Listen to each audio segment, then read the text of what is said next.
Hello, all my friends out in TV land. This is Senior Issues, etc., and I'm your host, Vita Verdon.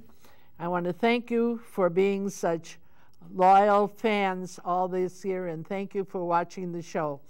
You know, I always like to bring the best to you because you're the best and you deserve the best. And there's certain things, certain people that we honor here at Senior Issues, etc. It's our veterans, it's our police department, and our fire department. We've had the veterans on, and we have had the fire department on, and today we're going to honor our police department. Now, in today's world, right now, where we're living, there's so much protesting that's going on, and that's part of our Constitution. We have a right to protest, and I'm not against the protests, but let's keep the playing field even. And I think that sometimes our loyal, faithful men in blue are getting the short end of the stick, and I like to bring them into the picture and show you a representative of the police department and show you that we're to honor them. So we're going into the life of a detective of the police department, and he's going to tell us what his life is all about so that you can get an idea, and that when you see a policeman going by, instead of just ignoring him, you'll go out of your way to give some kind of honor, because it is our responsibility as seniors to show a noble way in life and what we are to respect and honor, that those that come behind us know that we are being role models for it. So I'd like you to get your coffee, your iced tea, your beer, whatever it is, sit down, relax, because this one's for you, and I want you to give a nice warm welcome to Jason. Now, how do you say your last name? It's Kapusinski. Kapusinski. I know I got it. So Jason, and I know I already filled them in on everything. You don't have to worry about it. You know, these friends out there, what they want to know is they want to know a little, they like to get a little bit up close and personal. So what they want to know is a little something about you and what you're about, so they can get an idea of you're not an average, a little above average police department that's working for them. Okay? Sure. So you just look right into that camera, Jason, and you tell them a little bit about yourself. Sure. My name is Jason Kapusinski, and I'm a detective with the Libertyville Police Department in Illinois. And Libertyville is a town that's located about 35 to 40 miles northwest of Chicago. We're about 5 miles west of Lake Michigan, and Libertyville itself is a town of about 20 to 21,000 people, and we've got a good mix of residential, commercial, and industrial areas. Our geographical limitations, our geographical area is bordered approximately on the east by the Des Plaines River, and up north by Illinois Route 137. And we go almost all the way down to south to Route 60, and then out to the west to Route 45 approximately is the general area of Libertyville. But let's get back to your roots. Now, where were you born? I was born in Chicago almost 38 years ago. And you don't look 38. Is that a good thing? That's a good thing. Okay. I was born in Chicago, and when I was about 1 year old, my family moved out to Hoffman Estates, Illinois. And I have 3 brothers. One is a twin. I have an identical twin brother. Oh, you're a twin? I am, yes. And I have brothers that are twins. Oh, really? One is passed on, yeah. Okay. Yeah, and I have 2 older brothers, and that rounds out, our family. We grew up out in Hoffman Estates. I went to St. Teresa Catholic Grade School out in Palatine, Illinois. We lived on the north side of 90, which dropped us into the Fremd High School district in Palatine as well. And I graduated from Fremd High School and spent a couple years at William Rainey Harper College in Palatine. I ran track and cross country in high school, and I ran track for a couple years at Harper College, and then I transferred down to Illinois State University down in Bloomington Normal, Illinois, and I went to school down there. I majored in criminal justice, and I minored in Spanish and psychology, and I graduated from Illinois State University in '01, and I took about a year before I was applying at police departments, and I took about a year before Libertyville hired me in 2002. And are you married? I am married. I have a beautiful wife, Lisa, and we have 2 children, Abigail, who is 8, and Jack, who is 10 months old. Well, I'll tell you what we do on this show. We don't give small smacks. We give smackaroonies. Big ones? So you give one for your wife and one for each child. Okay, right into that camera with their names. Lisa, I love you. Mwah. Jack, I love you. And Abigail, I love you. Mwah. Good. Now, you're with the Libertyville Police Department, and you're a detective. Correct. Okay? First of all, you didn't start out as a detective, did you? No, I did not. I started out, after getting hired by Libertyville, I started out as a patrol officer. Well, let me go a little further back than that. What was it in you that decided to become a policeman? Was it your track, that you were a runner? I don't know if I would attribute it to track. My uncle, my mom's brother, he was an Illinois State Police Master Sergeant. Oh. And knowing that, it was in the family then. Right. He was the only relative in my family who was a police officer, and I was always interested in it. And he retired as a Master Sergeant. And going through high school and into college, it was just something that I was always interested in, and decided to make it my choice of career. But you didn't really start out as a detective, right? Correct. No, I did 11 years as a patrol officer in Libertyville. 11 years? Correct, yep. So then, what is the process like? Does it come up that you have to apply to be a detective? Maybe you can tell us a little bit about the process, the steps that had to be taken to become a detective, because everybody is interested in, there's so many detective series on television, you know. Yeah, there's a lot of good ones. Yeah. So in Libertyville, you do apply to become a detective, and there's an interview process. Okay. So you sit down with several supervisors and have an interview, and as well as the other individuals who are interested in becoming a detective. And after the interview process, the command staff makes a decision as to who is going to become the detective to replace whoever was coming out of the detective bureau. And then is there like further educational training that is necessary to become a detective? Yes, there are a number of additional training classes that you would go to afterwards. One of the main ones is it's called lead homicide investigator. You're required to be certified as a lead homicide investigator when you become a detective, so that you can investigate deaths, questionable deaths, and homicides. Now, as we were talking before the show, you were explaining to me, like, there's the forensic side. What did you call that? Correct. There are evidence technicians and so that's investigators. One category. And so now, what category do you belong to? In Libertyville, we're a fairly small department, so we combine them? We do combine them. So I see. When there is an incident that occurs in Libertyville, if there is a requirement, if there is a need for evidence technicians. Well, let's say a crime is reported. A regular patrolman would go out, right? That's correct. And then if there is some suspicious activity, they call upon the detectives? What is the procedure there? Right. Normally, if a patrolman is called out to take a report, they do just that. They take a report. If there is a reason for them to need a detective, they would call one of us out. And in a case where it's not necessary for a detective to show up right away, that patrol officer generates a report, and the reports then come through the detectives bureau and are reviewed to determine if a detective will be assigned to follow up on that report. I see. So there's a certain jurisdiction for the patrolman.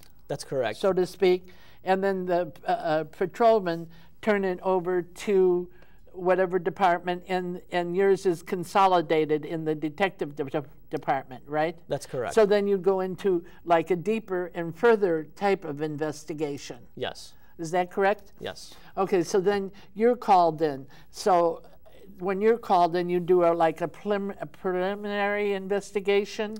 Yeah, we'll take a look at the report that the patrol officer completed, and if it is a crime that had occurred that hasn't been solved yet, I will review that report and determine if there are any leads that can be followed up on in order to determine who the offender is in that offense. Oh, well, that's good. Now we're going to continue with this, but what it comes time for is Vita's Pearls of Wisdom, and there's a few things I'd like to tell my friends out there.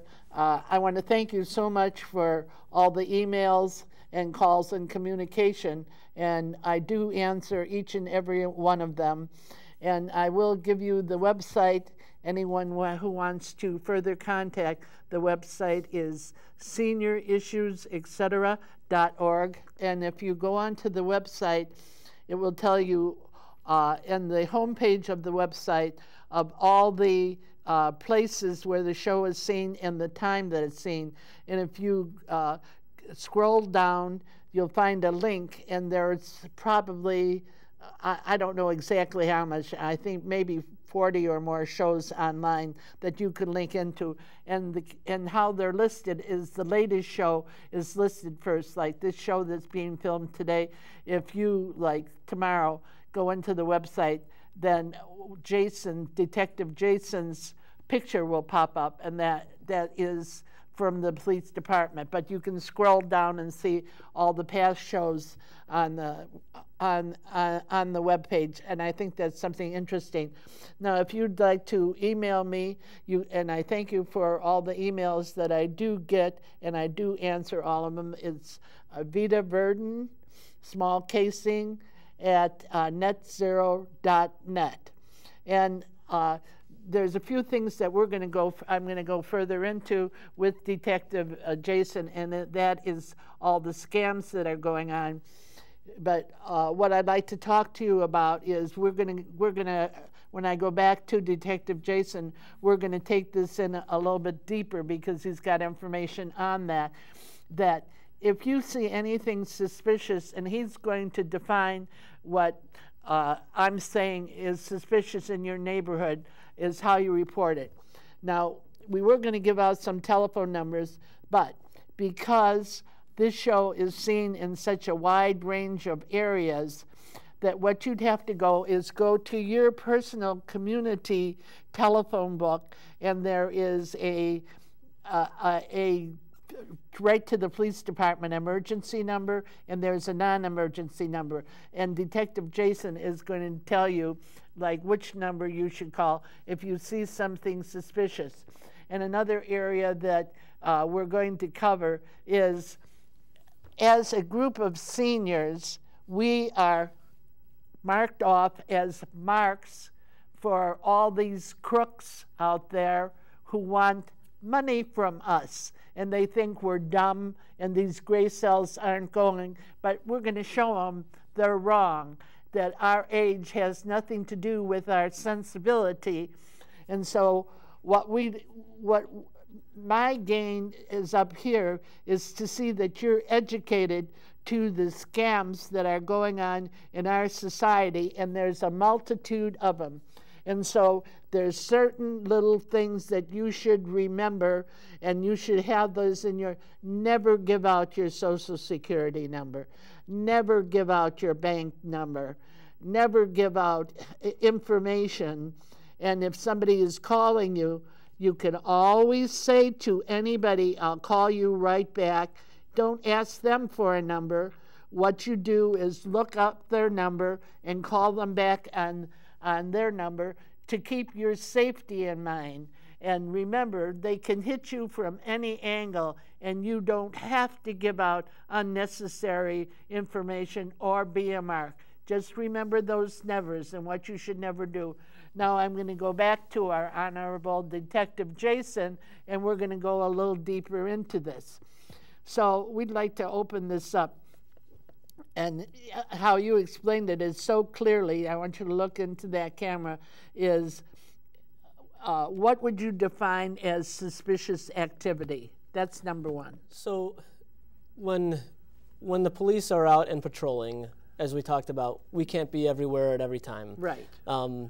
We rely on the citizens, our residents, business owners, to report suspicious activity. Right. And the residents and the business owners and the people who frequent, the Libertyville area or the general area you live in, they know what's normal and what's not normal.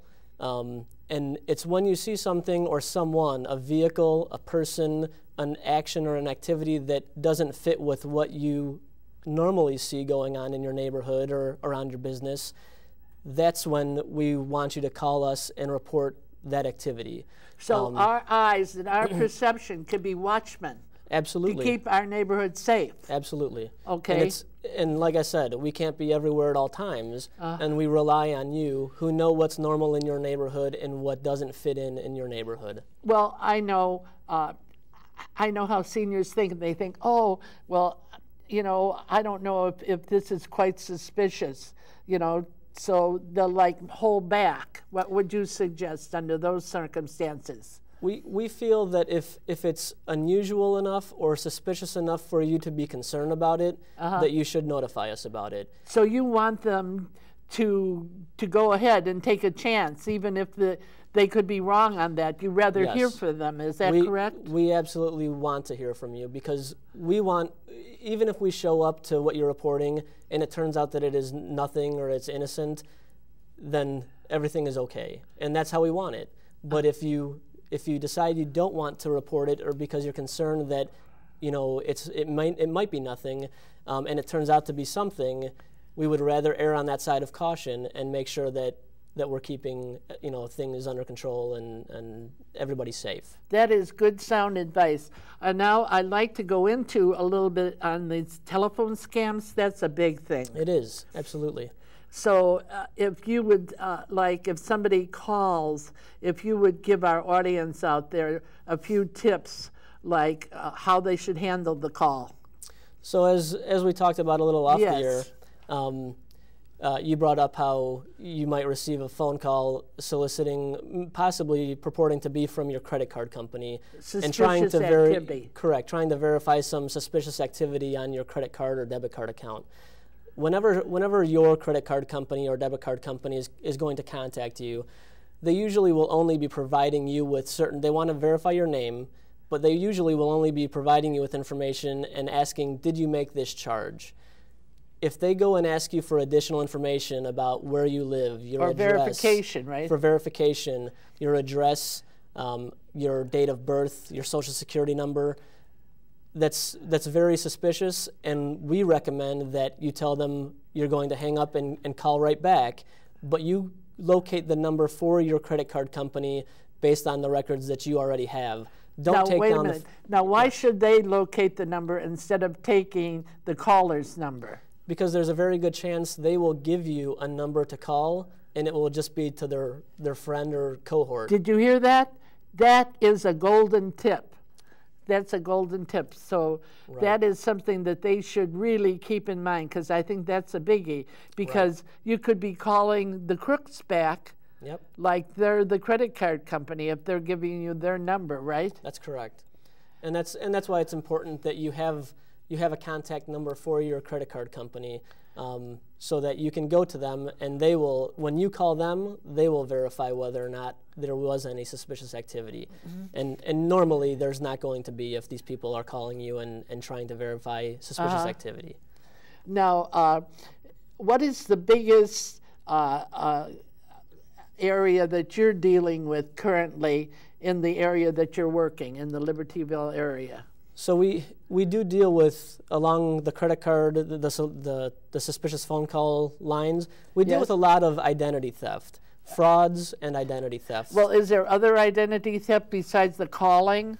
Well, there is, and we touched on it very briefly with, and it was off air, but with the The income tax, filing for your income tax. Income tax. You said that you filed early. Why? I did, because through various data breaches, you might hear on the TV or on the radio various data breaches going on, Home Depot or Target or whatnot. When your personal information is compromised because you used a credit card at one of these locations, hackers online, a lot of it deals with through the internet, they obtain your personal information and they sell that personal information. So now an offender with your information, they can go and file your income taxes before you and obtain money in the form of a refund from the federal government before you even have filed your taxes. If you file your taxes first, however, before somebody who might have stolen your identity, that will stop them from being able to refile in your name. So I do file early.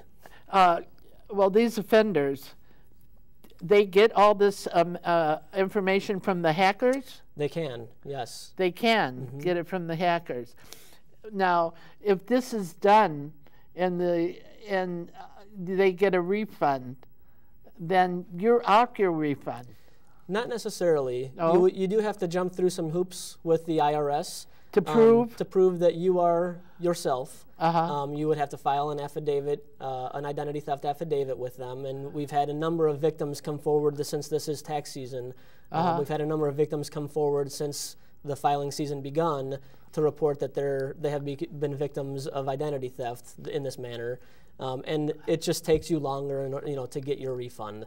But at that time, the offenders also have defrauded the government for however much that they got from your fraudulent tax return. Another area that I would like to go into a little bit is, we talked about this off air, is the south side of Chicago is so controlled by these gangs. And I said, I'm an old lady, I'm going to be 84 years old, and when I was growing up, the talk around the Chicago area, if you were outside of the Chicago area, like I was in Switzerland, and they'd say, "Where are you from?" And I said, "Chicago." They go, "Ah," like in reference to mafia activity. Now it seems like the gangs have taken over, like the mafia. I don't know what area the mafia has gone into. Now, are you plagued with, on the northwest suburbs, are you plagued with gang membership? It's not as heavy as... not nearly as what the city is dealing with. But there are gangs, throughout the area. There are gang members throughout the area. And occasionally they do come in or through the Libertyville area. So we do encounter gang members and gang activity occasionally in our area. Does that involve like robberies? Do they get involved in robberies, or is that a separate category? No, gangs will, commit offenses of just about any nature. And some are robberies, shootings and whatnot. That's all part of the gang activity and lifestyle. Now, you've been a detective for a while now, and it is probably a learning process. Yes. Okay. Now, what is the difference, if you could see the contrast between being a patrolman, you were a patrolman for quite a while, and being a detective? You see things from a different light? You do a little bit. And I think a lot of that, though, is there's a lot more paperwork, it seems, as a detective. You're typing a lot more reports, it seems. But at the same time, as a patrolman, when you go and you take an initial report, to gather certain amounts of information. And once that report then is passed over to the investigations division, as investigators, like I said, we look at that report and we determine where to go from there. And sometimes that report is done well and has the information we need, and sometimes that report is missing some of the information that we need. And so you might have to go back and contact the victim and get additional information in order to properly do the follow-up investigation. So there is a learning curve on our end of it, on the detective end of it, as far as knowing what information is necessary to successfully investigate and prosecute a case. All right. Now, I think one point that I don't think we made clear to our audience is on calling the police department. Now, there's two numbers. There's a non-emergency number and there's an emergency number. Correct. Okay, so we had discussed this a little bit off air, and like if something is suspicious, how does a person like determine whether it's the non-emergency number or the emergency number? Remember you were talking a little bit about that. Right, and that's when you do see something occurring, especially if you're watching it happen in front of you.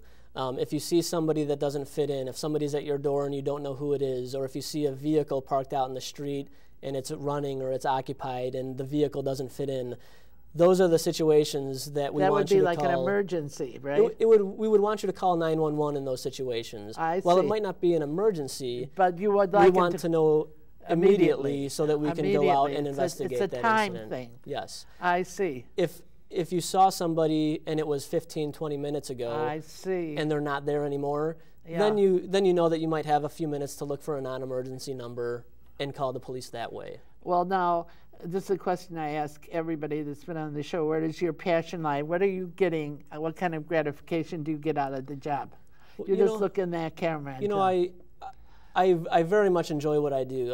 I've been doing this for 13 years now, and a lot of the gratification I get is when, unfortunately, people become victims of crimes. And in the position that I'm in, I get gratification when I can make the victim of that crime feel better about themselves, get through the ordeal that they're going through from becoming a victim of a crime, and to make them feel more whole again, whether that's by identifying whoever victimized them and leading them through the investigation and through prosecution and successfully getting a conviction on whoever victimized them. That's where I get my gratification from. Well, that is an honorable thing. It was an honor for us to have you on the show. Now, if you see any of our men out there in blue, don't be shy about it. Now, it's your responsibility to go up to them and say to them, I'm on your side. What can I do to help serve you? Because they're the ones that are putting themselves on the front line to keep us safe. So, you know, we all have to work together if we want to keep our community safe, keep ourselves safe, and keep the policemen, the firemen, and the vets in a place of honor, because some of the distortions have gotten out of our society, and that's okay, like to protest, but we should bring both sides of the issue out. We should bring the honorable side of the issue. So as long as we maintain that, we can do our job, and you know what time it is now. You out there, I'm pointing to you sitting on the couch. When you come to the end of your rope, you tie a knot and hang on. And you know why? Because the best is yet to come. And what I want you all to do this week, thank you for listening, and God bless you. Catch the spirit.